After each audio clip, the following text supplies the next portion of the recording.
mga magagaling mga gamit niya natin. Pinapanawa kita. Yung pieces na yun. Ando doon sila sa Raleigh.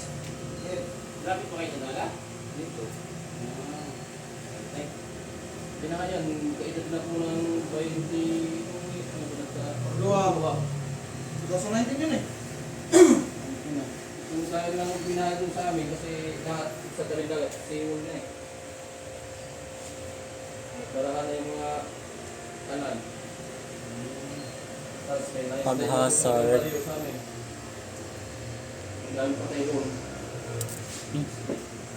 Pesta sa kanila. Buti nga umaga pag ganap.